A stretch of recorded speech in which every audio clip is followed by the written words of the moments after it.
Bismillaahi Raxmaani Raxiim. Waxaynu qaadan doonaa casharkeennii noo socday ee ahaa trigonometriga. Casharkan waxaynu ku qaadan doonaa haddii la yiraahdo sidee u raadin kartaa xagashu marka ay kaa maqan tahay ee lagu siiyo laba dhinac. Sidee ku raadin kartaa trigonometrigii adigoo is adeegsanaya sin iyo cos iyo tan adoo adeegsanaya. Ciwaankeenu wuxuu noqonayaa marka trigonometry buu ahaa maalmahan baynu ku guda jirnay. Marka find an angle measure using cabir xagasha adiga oo isticmaalaya trigonometry function. Xagashii ayaynu cabiraynaa.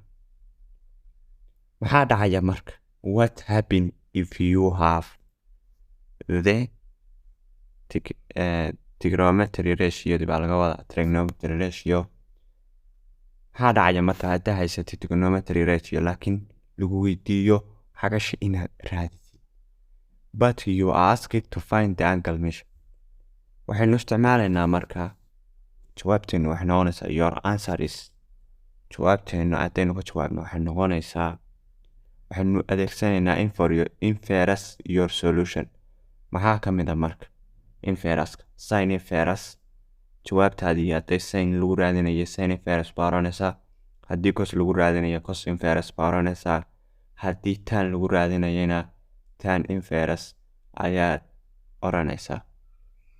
Marka hadda waxaynu isticmaalaynaa tusaalayaasha baynu soo qaadanaynaa. Let's see some examples of this.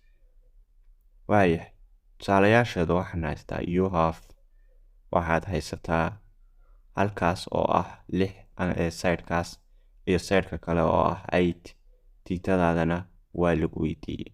Marka 8kaas wuxuu noqonayaa opposite waayo xagashii uu ka soo horjeedaa.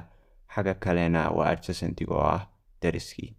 Marka waxaynu ognahay marka in haddii opposite iyo adjacent la isu qaybiyo aynu heli jirnay tangentiga aynu heli jirnay.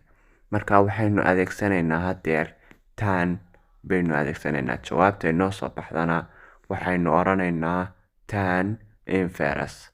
Marka so to find the value of theta sidaad u raadisid waxaad isticmaalaysaa inverse-kii ahaa aynu tusaalaha kusoo sheegnay halkaa kaaga muuqda tan inverse. Marka solutionka givenka marka aan qorto adjacent iyo opposite-kii inta oo garanaysaan tangentigii tiitadii baan raadinayaa marka oo tangentiga ah.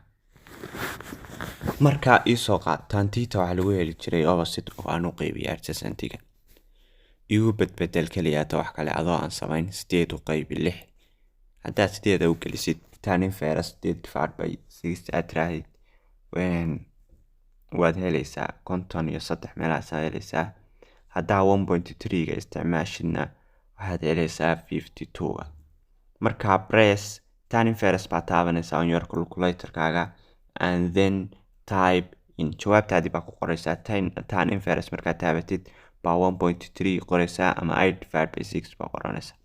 Marka anagu waxaynu isticmaalaynaa tan inverse 1.3 bracketka isagaa kuu furaya calculator-kaagu.